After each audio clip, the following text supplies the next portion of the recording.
우리 김종민 변호사님께 좀 질의를 하겠습니다. 지금 상황이 이렇게까지 온 것은 검찰의 과오도 분명히 있습니다. 그렇지만은 이것이 단순히 이 검사들만의 문제인가? 저는 좀 근본적인 원인은 좀 따로 있다고 생각합니다. 왜냐하면은 정권이 바뀔 때마다 정권이 지금 검찰을 이 정치적인 도구로 이용해 왔습니다. 그렇죠? 그래서 저는 사실 이 검찰을 도구로 이용했던 역대 정권들도 반성해야 된다. 저는 그렇게 생각합니다. 그런데 가장 근본적인 것은 저는 검찰이 그렇게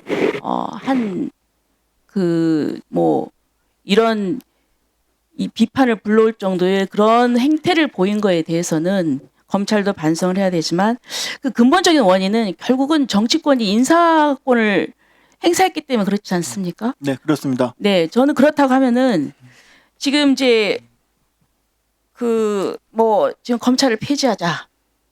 그럼 이제 정치 검찰은 또 없어지겠죠. 그럼 이제 그거를 지금 경찰, 중대범죄수사청 이렇게 나누자는 거 아닙니까? 그렇지만 경찰은 아까도 얘기했지만 수사권도 있지만 또 그 막강한 인력 또 정보도 있습니다. 그러면은 이게 이 권력화가 되는 것이거든요. 그렇게 되면은 이제 앞으로 또 정치 경찰이 탄생할지도 모릅니다. 그러면 이제 또 정치 경찰을 개혁해야 된다. 악순이 될지 모르거든요. 이것을 끊는 것은 저는 근본적으로 저는 이런 부분도 고민을 해야 된다. 그렇다면 인사권의 문제다. 그렇죠? 그래서 이 어떤 수사기관의 인사권의 문제. 지금 이제 새로 생기는 수사기관들 보면 다 행안부 소속이다. 그다음에 법무부 소속이다. 이렇게 돼 있지 않습니까? 국무총리실 산하다 하는데 저는 이런 부분에 있어서 인사권을 좀 더 중립적이고 그리고 임용과 승진에 있어서 어떤 중립적인 그런 기구가 있었어야 되는 거 아닌가. 이것이 선행되지 않고는 저는 영원히 저는 이런 자꾸 수사기관을 개혁하자 자꾸 그 얘기가 나올 것 같아요. 어떻게 생각합니까? 네, 그 인사권 문제가 핵심이고요. 지금까지 구조는 대통령의 인사권으로 중앙집권적인 검찰, 중앙집권적인 경찰을 만들어서 전부 다 전국의 검찰, 전국의 경찰을 통제하는 구조가 권위주의 시대부터 내려왔던 것이 지금의 문제입니다.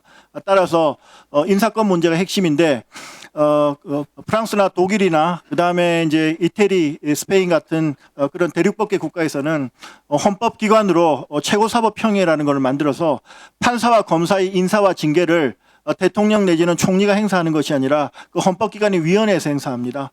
그다음에 또 독립기관인 사법관 인사위원회를 만들어서 운영하고 있는 등 인사의 객관성과 공정성 유지가 핵심입니다. 여보세요. 예, 그렇죠. 그런데 지금 이제 보면은 우리 국민들도 생각하는 것이 지금 2023년도 여론조사인데 거기 보면은 검찰 개혁에 도대체 뭘 개혁했으면 좋겠느냐 이렇게 따져보니까 1순위는 그게 아니에요.